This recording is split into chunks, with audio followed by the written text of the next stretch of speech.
जय श्री माता जी। हम सब श्री माँ की प्रतिमा की ओर देखेंगे और नमस्कार करेंगे और बंधन लेंगे।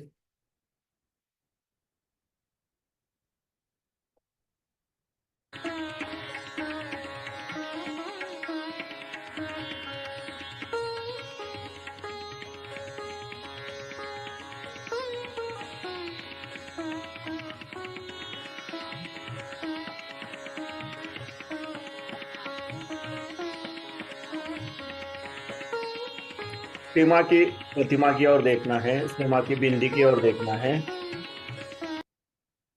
और प्रार्थना करनी है। परम पूज्य श्री माता जी, आप ही साक्षात श्री आदिशक्ति हो। आपकी परम कृपा में कृपया हमें आपके निर्मल चरणों पे ध्यान करने की अनुमति प्रदान कीजिए। आप ही करता हो, आप ही करविता हो। आपकी परम कृपा में कृपया हमें संतुलन प्रदान कीजिए। अब हम धीरे से आंखें बंद करेंगे और अपना राइट हैंड पृथ्वी तत्व पर रखेंगे। अपना पूरा अटेंशन हम अपने लेफ्ट हैंड के सेंटर से धीरे धीरे सहस्त्रार द्वारा राइट हैंड की ओर 7 बार लेके जाएंगे।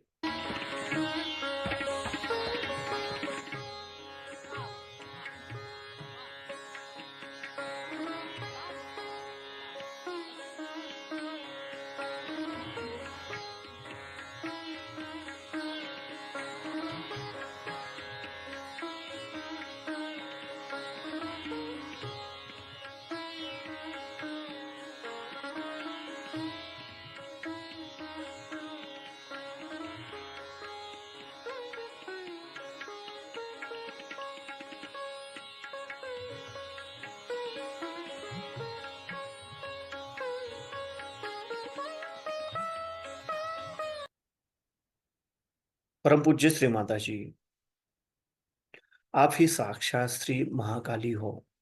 आपकी परम कृपा में हमारे लेफ्ट साइड के ईड़ा नाड़ी के तमोगुण के सभी दोष सभी बाधाएं इस राइट हैंड द्वारा पृथ्वी तत्व में समर्पित कर लीजिए और हमारी इच्छा शक्ति शुद्ध एवं निर्मल बनाइए, जागरूक बनाइए। यहाँ पे हम श्री महाकाली साक्षात मंत्र कहेंगे। ओम तमेव साक्षात् श्री महाकाली साक्षात् श्री आदिशक्ति माता जी श्री निर्मला देवे नमो नमः। अब हम अपना राइट हैंड अपनी गोद में रखेंगे और लेफ्ट हैंड आकाश तत्व की ओर करेंगे। अपना संपूर्ण अटेंशन हम अपने राइट हैंड के सेंटर से सहस्त्रार द्वारा लेफ्ट हैंड की ओर 7 बार लेके जाएंगे।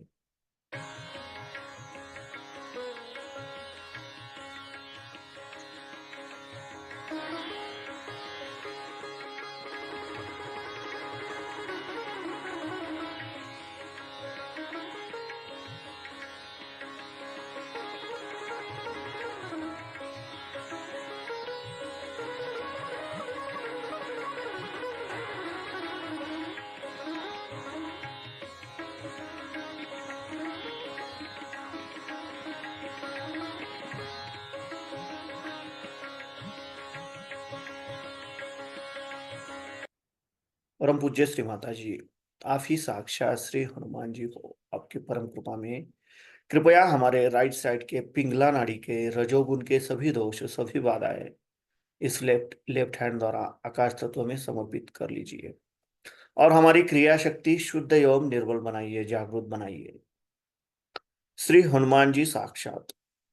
ओम तमेव साक्षात् श्री हनुमान जी साक्षात् श्री आदिशक्ति माता जी श्री निर्मला देवे नमो नमः। अब हम अपने दोनों हाथ अपनी गोद में रखेंगे। अपना संपूर्ण अटेंशन हम अपने मध्य मूलाधार चक्र पर क्लॉकवाइज 7 बार रोटेट करेंगे।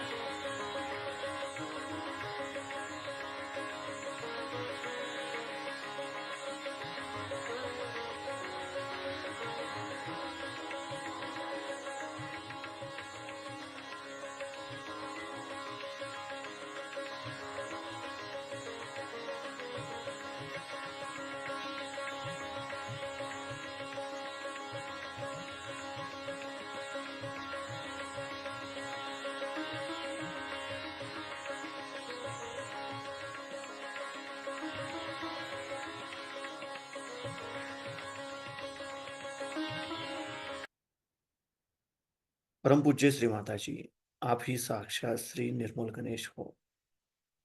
आपके परम कृपा में कृपया हमारे मूलाधार चक्र के उत्थान के आड़े आने वाली सभी बाधाएं, सभी दोष इस पृथ्वी तत्व में समर्पित कर लीजिए और हमारे अंदर श्री गणेश तत्व जागृत कीजिए। हमें श्री गणेश जी के जैसा अबोधित एवं पवित्र बनाइए। श्री गणेश साक्षात। ओम तमेव साक्षात् श्री गणेश साक्षात श्री आदिशक्ति माता जी श्री निर्मला देवे नमो नमः।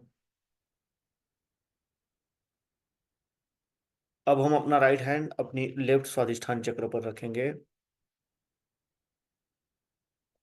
परम पूज्य श्री माता जी, आपकी परम कृपा में कृपया हमें शुद्ध एवं निर्मल विद्या प्रदान कीजिए। परम पूज्य श्री माता जी, आप ही साक्षात श्री ब्रह्मदेव सरस्वती हो। आपकी परम कृपा में कृपया हमें शुद्ध और निर्मल विद्या प्रदान कीजिए। कृपया हमें शुद्ध और निर्मल विद्या प्रदान कीजिए। अब हम अपना राइट हैंड अपने हृदय पे रखेंगे, लेफ्ट साइड पे। परम पूज्य श्री माता जी, आपकी परम कृपा में मैं केवल एक शुद्ध आत्मा हूँ। मैं मन नहीं, बुद्धि नहीं, शरीर नहीं, अहंकार नहीं। मैं केवल एक शुद्ध आत्मा हूँ। मैं केवल एक शुद्ध आत्मा हूँ। मैं केवल एक शुद्ध आत्मा हूँ।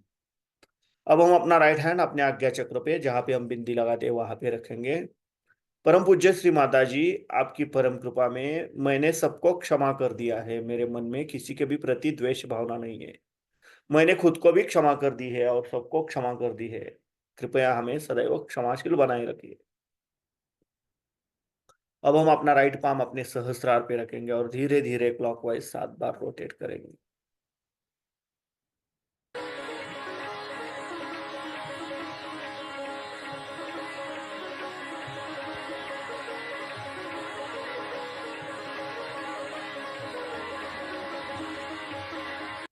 परम पूज्य श्री माता जी, आप ही साक्षात श्री आदिशक्ति हो।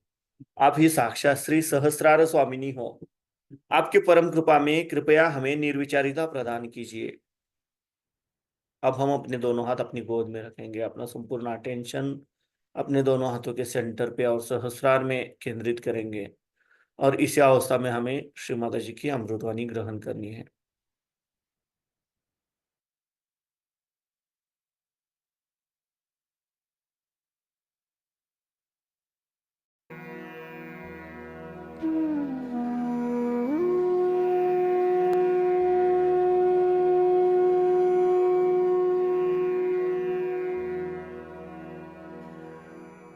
उसने कहा कि हाँ, क्योंकि सब लोग मेरे विरोध में पड़ गए हैं और सब लोग चाहते हैं कि मेरी नौकरी चली जाए।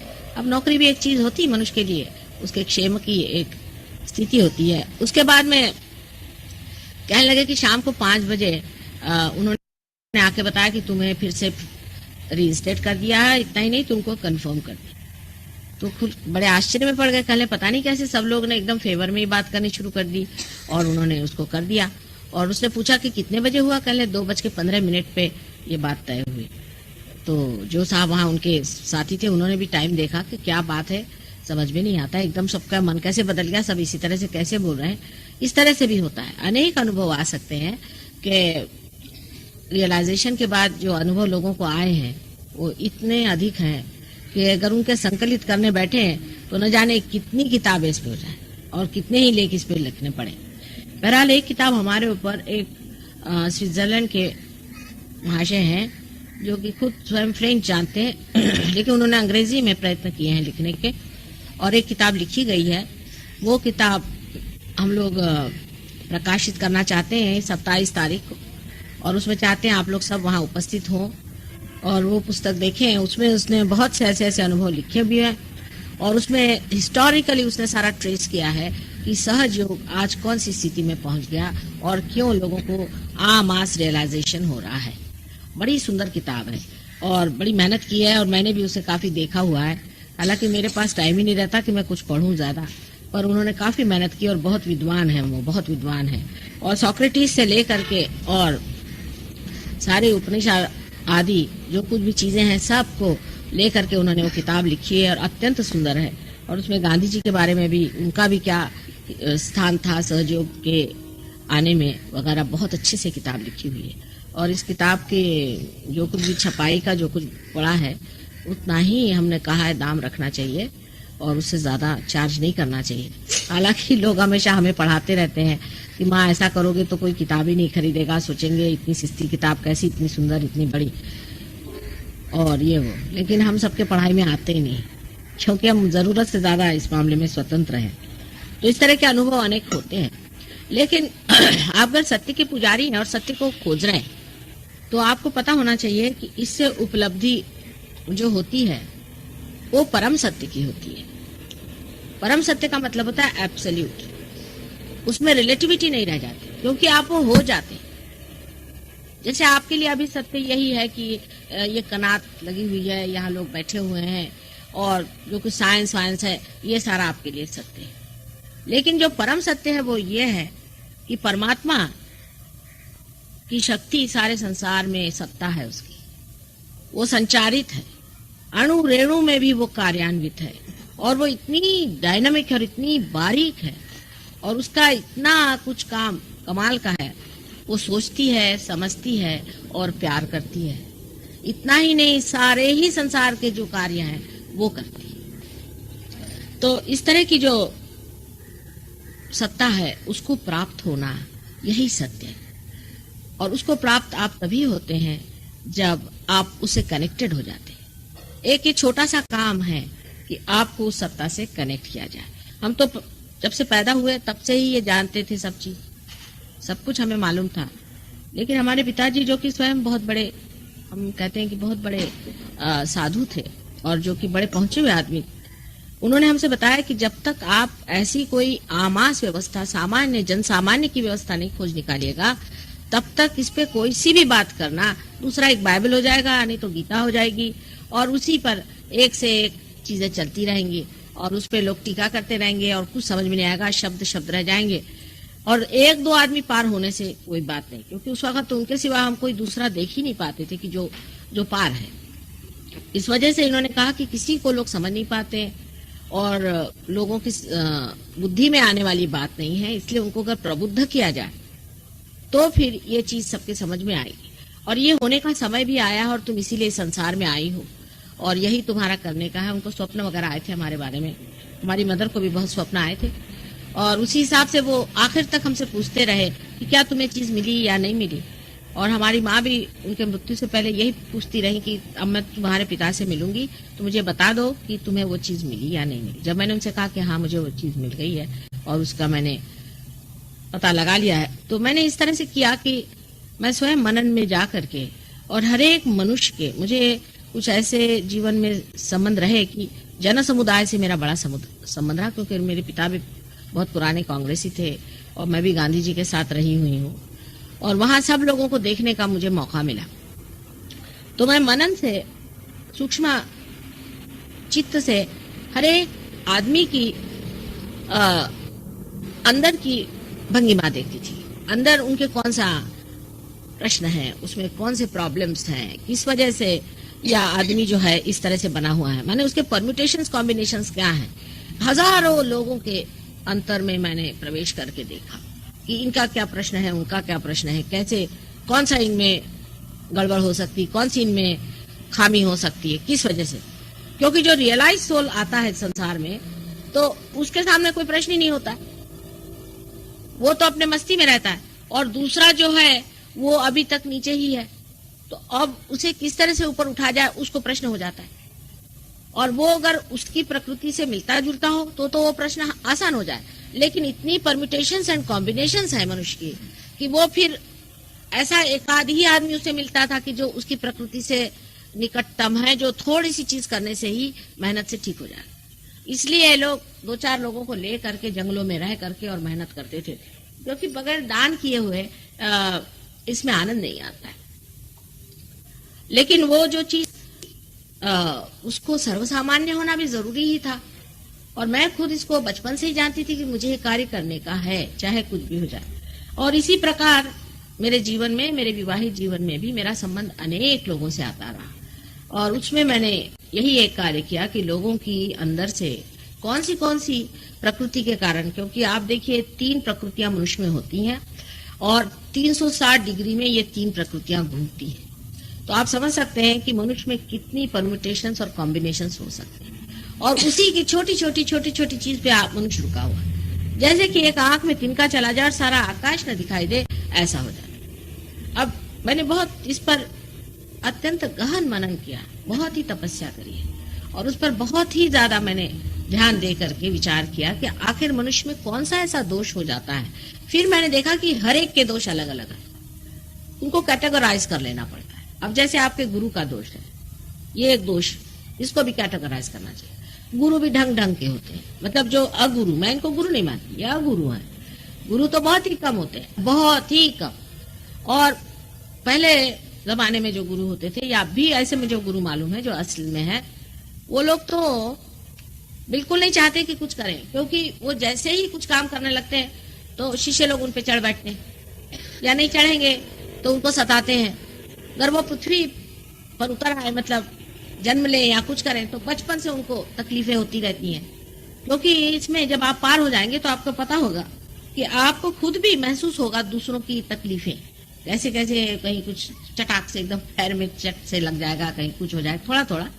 लेकिन मैंने उसके लिए ये भी सोचा कि एक ऐसी व्यवस्था ढूंढनी चाहिए, रुमाल हो जाएगा, ऐसी व्यवस्था ढूंढनी चाहिए कि जिस व्यवस्था में मनुष्य सर्वसामान्य हो, साधारण जीवन व्यतीत करता हो और गृहस्थ जीवन में रहता हो, कोई जंगल में जाने की उसको जरूरत नहीं हो, और वहीं बैठे बैठे वो पार भी हो जाए और वो रक्षित भी रहे, उससे उसको तकलीफ ना हो, उसको परेशानी ना हो। और इसलिए इस पर बहुत ही गहन अन्वेषण करना पड़ा। आप जानते हैं कि इसकी कोई लेबोरेटरी तो होती नहीं यहाँ पर काम किया जाए, ये तो अपने ही अंदर ये सब अपने ही संकल्प से अपनी ही कुंडलिनी को चढ़ा करके काम किया जाता है। इस प्रकार काम करके मैंने एक दिन, असल में गृहस्थ जीवन में कहीं अकेला जाना या कहीं जंगल में जाके रहना भी संभव नहीं होता था, इसलिए एक दिन ऐसे किसी बहाने से मैं एक बार समुद्र के किनारे पे चली गई, और वहां 2-3 दिन रात में रहने के बाद मैं समझ गई कि अब सहस्त्रार जो आखिरी का ये चक्र जो खुला नहीं है उसे खोलना है। ये अभी तक खुला नहीं, अभी खुला है। तो उस वक्त जब खोला गया, जब खोल पाए हम, तब जो है ये साध्य हुआ कि सामूहिक तरह से लोगों को हम जागरूक दें। और आपको आश्चर्य होगा कि जो आज चीज आपको इतनी सहज मिल रही है, शुरू में हमने सिर्फ 25 शिष्य, पहले तो एक शिष्य से शुरू किया, वो बहुत बुरी औरत थी, लेकिन तो भी हमने उन पर मेहनत की, वो पार नहीं हो सके।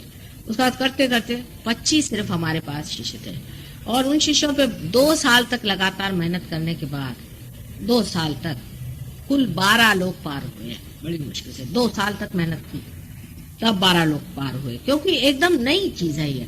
इसका मतलब है कि सर्वसाधारण आदमी जो कि अनेक गलतियां कर चुका है और जिसमें बहुत से अजीब अजीब तरह के दोष आ जाते हैं, ये सब ठीक करना, उनको ठीक से लगाना, उनको ठीक से पहुंचाना, एक बड़ा उस वक्त कठिन ज्ञात होता था।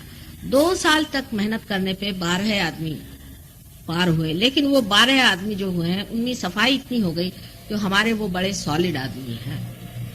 उनमें से एक हमारी राउल बाई जो है, जो आप यहाँ बैठी हुई ये है, इन्होंने बहुत ऊंची दशा प्राप्त की है उसमें से, और उस वो 12 आदमी के 12 आदमी बहुत ऊंची दशा में पहुंचे हुए हैं। तो उसके बाद फिर जरूर कि हमने देखा हर साल ये संख्या बढ़ती गई।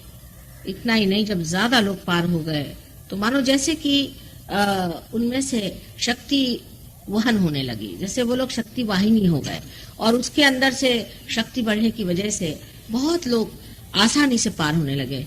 आपने कल देखा कि काफी लोग पार हो गए थे, लेकिन तो भी जैसे मैंने कहा कि बड़ी सूक्ष्म चीज है, और पार होने के बाद भी फिर से खटाक से टूट जाती चीज, उसको फिर पनप पाना पड़ता है, क्योंकि बीज जो है वो अंकुरित होने के बाद आप जानते हैं कि उसको बड़ा संभालना पड़ता है, संगोपन उसका होता है, उसे बड़े प्रेम और दुलार से करना पड़ता है। अब इसके लिए मातृत्व के सिवाय और कोई तरीका नहीं। मतलब ये कि आज ही एक साहब मुझे आके कहने लगे कि आपका क्या ऑर्गेनाइजेशन है, इसमें कोई नियम ही नहीं। मैंने कहा बेटे कौन सा नियम बनाओ, बताओ तुम। एक नियम ऐसा बनाओ, बोलने लगे कि जो लोग यहाँ आकर दूसरी जगह जाते उनको यहाँ ना मना। मैंने कहा ऐसे तो मैं नहीं बना सकती, जब वो मेरे बेटे हैं, वो किसी भी हालत में रहे उनको आना ही पड़ेगा। और अन्य तरह के उन्होंने नियम बताया। मैंने कहा मेरे यहाँ कोई नियम नहीं बन सकता, तुम इस चीज को छोड़ दो। नियम की क्या जरूरत है? हाँ, तुमको ट्रस्ट बनाना है वो बना लो। पैसे ऐसे के दृष्टि से इन लोग कुछ कह रहे हैं कि हम एक जगह बनाएंगे, वहां पर हम ये करेंगे, ठीक है, उसके लिए तुमको जो कुछ करना करो, मुझसे कोई मतलब नहीं। लेकिन अगर तुम चाहो कि इसके नियम बनाओ कि जो बच्चे मेरे आते हैं कभी गलती भी करेंगे, कभी ठीक भी चलेंगे, क्योंकि गृहस्थ में रहने वाले हैं, सर्वसाधारण लोग हैं, और उनकी प्रगति होगी नहीं होगी, तो अब आप ये कहें कि साहब इसलिए उनको मना कर दें या उसलिए उनको मना कर निकाल दें, ये मेरे बस का नहीं है। तो आप मेहरबानी से कोई भी नियम मत बनाइए, बड़ा मुश्किल हो जाएगा मेरे लिए। तो ये चीज ही और है, ये ऐसी चीज है कि इसको आप लोग अगर संसारिक दृष्टि से देखें तो बहुत ही विचित्र लगेगी, लेकिन परमात्मा की दृष्टि से आप समझ सकते हैं। इसमें कोई भी नियम हम नहीं लगा सकते, कोई रिस्ट्रिक्शन नहीं, हमारी एक भी मेंबरशिप नहीं है, कुछ नहीं। जिसको चाहे वो आए, जिसको नहीं आना नहीं आए। अब जैसे आपने बताया कि मैं गया हुआ, पर इन कोई मेंबरशिप इनसे नहीं है, जब चाहे आए, जब इसका उपयोग करे, जितना आगे बढ़ना चाहे, बिल्कुल मुक्त होता है। और जब तक आप पूरी तरह से मुक्त नहीं होंगे तब तक कोई फायदा ही नहीं होने वाला है। तो इस तरह की ये चीज है, अति सूक्ष्म चीज है, और उसको पाने के लिए आपको भी सोचना चाहिए कि थोड़ी सूक्ष्मता अपने अंदर आ जाए। और अगर कोई उसमें अगर कभी हम कह भी दें, जैसे आपसे कह दिया कि भाई उनके पास क्यों गए थे, जूते मारना है, जूते मारने पड़ते, क्या करें, मोहम्मद साहब ने ही बताया। मैंने बड़े धीरे धीरे बातें कहना शुरू किया, आपको पता नहीं, पहले तो मैंने कठिन लोगों को लिया ही नहीं। 3 साल तक आपको आश्चर्य होगा, मैंने कभी सैटेनिक फोर्स की बात नहीं करी। मैं लंदन अमेरिका चली गई, अमेरिका से आने के बाद हमारे ग्रुप में एक लेडी ने शुरू कर दिया वहां पर घोड़े के नंबर बताना और लोगों को हाथ में डंडा लेके मारना और ये वो। तब फिर मैंने कहा कि अब तो बताना ही पड़ेगा, तब मैंने शुरू किया, क्योंकि मैं सोच रही थी कि किसी तरह से लोग बच करके निकल जाएं तो अच्छा रहेगा अगर ये चीजें नहीं बताई जाए तो। पर ऐसा कहाँ होता है, ये चीजें तो आती ही है। अगर 10 आदमी यहाँ आएंगे, उसमें से जरूर 1 न 2 ऐसे होंगे कि दिल में नेगेटिविटी होगी, और जो कहीं ना कहीं हो आए होंगे वो फिर बताना ही पड़ता है। तो उसमें कोई बुरा मानने की बात नहीं है, क्योंकि आपको सोचना चाहिए कि आपको अपना कल्याण कर लेना चाहिए, अपना मंगल सोचना चाहिए, और उसमें बुरा मानने की कोई बात नहीं। आपके गुरु ने आपको कोई दी नहीं बात, अगर दी होती तो आप यहाँ आते क्यों? तो अगर हम कहते हैं कि भाई इस तरह से निकलता है, ये मोहम्मद साहब ने कह दिया नसीब नहीं, तो मुझे ही लोग नाराज हो जाते। उन्होंने बताया, उनके बहुत से तरीके, सारा उनका जो नमाज है सारी कुंडलिनी का अवेकनिंग है, लेकिन कितने मुसलमान इस बात को मानेंगे? कबीर का सारा पढ़े तो सहजयोग पूरा है, उससे ऐसी बातें सारी लिखी हैं जो कि बिल्कुल आपको मैं अगर सुनाऊं तो आप आश्चर्य होंगे कि 5-25 पकड़ बुलाऊं, जैसे आपको पकड़ बुलाया हमने, एक ही डोर बंधाऊं। और उनकी भाषा में इस कदर अथॉरिटी है, अथॉरिटी हो ही जाएगी जब आप उस चीज को जानते हैं, तो अथॉरिटेटिवली आप बोलते हैं। कोई उसमें आप गिगियाते नहीं है सूरदास जी जैसे कि प्रभु तुम हमें कभी मिलोगे, क्योंकि वियोग है नहीं। जब आदमी मिलन में बैठता है तो मिलन की बात करता है। इसी प्रकार आप गुरुओं को भी समझ सकते हैं, इसी प्रकार आप कवियों को भी समझ सकते हैं कि जो आदमी मिलन की बात करता है वो डंके की चोट पर करता है। और दूसरी बात उसमें यह होती है कि वो रोता नहीं कि मुझे प्रभु कब मिलाओगे और तुम कब मेरे सामने आओगे। बड़े बड़े कवि हो गए विरह के भी, लेकिन उससे ये जान लेना चाहिए कि वो विरह में ही है और आप विरह में, इसलिए आपको मजा आता है उनका विरह सुनना। लेकिन जो मिलन में आ जाता है उसको लगता है ये क्या मिलन के लिए अपना चला है, उसको नहीं पसंद आती है चीज। और जो लोग मिलन में नहीं है उनको भी नहीं अच्छे लगते जो लोग मिलन के गीत गाते। तो आपको भी मिलन में आना चाहिए और इसका आनंद उठाना चाहिए। एक ये सादी सुदी चीज है और कोई ऐसी कठिन बात आपके लिए नहीं है, क्योंकि आपके अंदर सब बनाई हुई है चीज, ये सब बना हुआ है, सिर्फ इसकी जागृति होनी है और इसको सहस्रार से निकाल के यहाँ स्थित कर देना, फिर धीरे धीरे सब चीज बन जाती। पर बहुत से लोगों के इन गुरुओं में से एक से एक गुरु लोग हो गए। महाराष्ट्र में भी एक बड़े ही अजीब गुरु थे, उनके शिष्यों की कुंडलिनी चढ़ती थी और फिर धड़ाक से नीचे गिर जाती, चढ़ती थी फिर गिर जाती। बांध बांध के हम लोग के हाथ टूट गए, पर वो बनती नहीं थी, गिर जाती थी। और बिल्कुल अब तो सिर्फ कुंडलिनी के वहन से ही हम पता लगा लेते हैं कि कौन से गुरु हैं। पर ये इतने हैं जिसको पायली के 50 कहते हैं कि रोज नया एक चला आता है। रोज एक ये फलाने महाराज आए, कोई फलाने आए। मतलब पहले जो मेन थे उनके तो अभी भी हम पहचान लेते हैं कि ये फलाने के शिष्य हैं या कुछ है। लेकिन इसके चक्कर इतनी जबरदस्त होती है। एक अभी परसों पेशेंट आई थी हमारे पास में, उनको भी स्क्लेरोसिस की बीमारी थी, वो ठीक होना चाहती थी, काफी उनको फायदा हो गया, लेकिन उसके बाद वो फिर नहीं आ रही। तो पता हुआ कि वो यही जो अंगूठी देने वाले बाबा हैं उनके शिष्य हैं। तो कहते कि वो रात में सपने में आते हैं, मुझसे कहते खबरदार तुम माता जी के पास गए। वो मारे डर के वो आने को तैयार नहीं, यहाँ बैठी हुई यहाँ देखिए उनके पहचान, इसलिए वो आने को तैयार नहीं। उनको काफी लाभ होता है, इतनी नर्वस है। और वो कहती मुझे लगता है कि मैं डिसलॉयल हो जाऊंगी उनको। तो इनके भी चक्कर बड़े खराब होते हैं, उससे बचना चाहिए। आपको अगर किसी गुरु से आप प्रभावित हैं तो मेरे पास आने की जरूरत नहीं, और अगर प्रभावित नहीं है तो ठीक बात है। अगर आपके असली गुरु हैं तो हम तो फौरन बता देंगे। अब यहाँ एक महाशय है, उनके गुरु थे धुनी वाले बाबा, और हमने कहा उनसे हमारी खबर करें, वो हमारे बारे में जानते हो। इतना ही नहीं, बहुत से गुरुओं ने लोगों को बताया कि माँ आ गई है तो तुम हमारे पास क्यों आते। आपको आश्चर्य होगा ये लोग कितना जानते हैं। जो जानते हैं वो जानते हैं, जो नहीं जानते हैं उनसे ही तो ना प्रश्न होता है। अभी एक अमरनाथ में एक बड़े भारी साधु रहते हैं, नागनाथ बाबा करके, नागनाथ बाबा, नागनाथ वो रहते हैं। और उनके एक शिष्य हैं जगन्नाथ बाबा, उनका आज्ञा चक्र टूटा हुआ था। तो वो आकर के अंबरनाथ करके जगह है बम्बई के पास, वहां आके रहने लगे और कहने लगे कि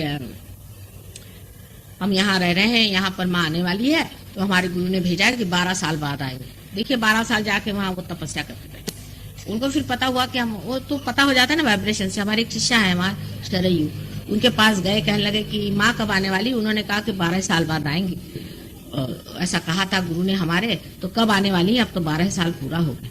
तो उन्होंने कहा कि वो तो आने वाली है, उनका यहाँ प्रोग्राम होने वाला है। तो भी उनको थोड़ी शंका थी हमारे बारे में कि हम ही वो माँ है या नहीं।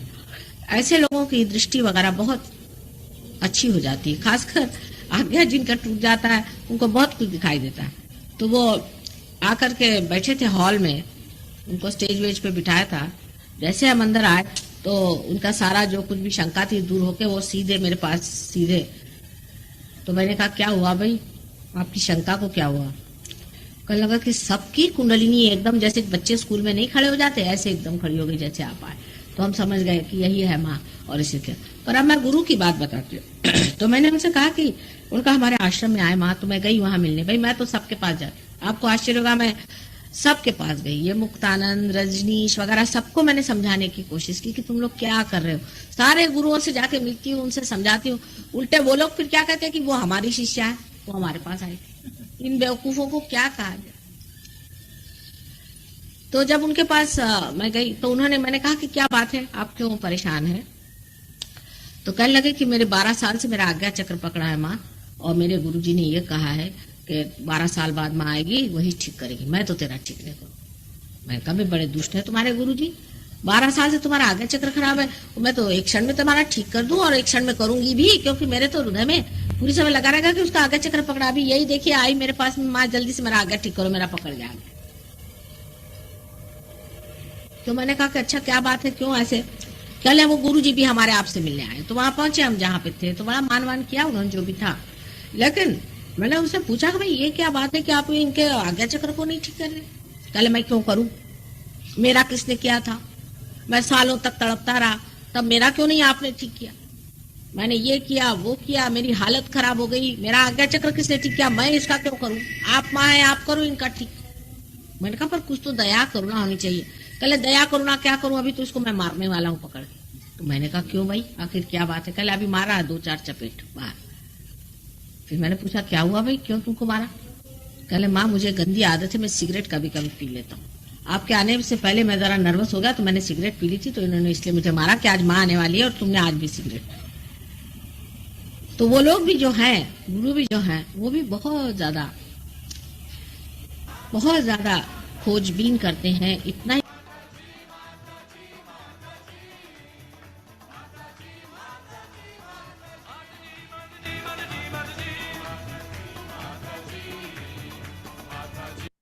हम धीरे से आंखें खोलेंगे, श्री माँ की प्रतिमा की ओर देखेंगे और नमस्कार करके बंधन लेंगे।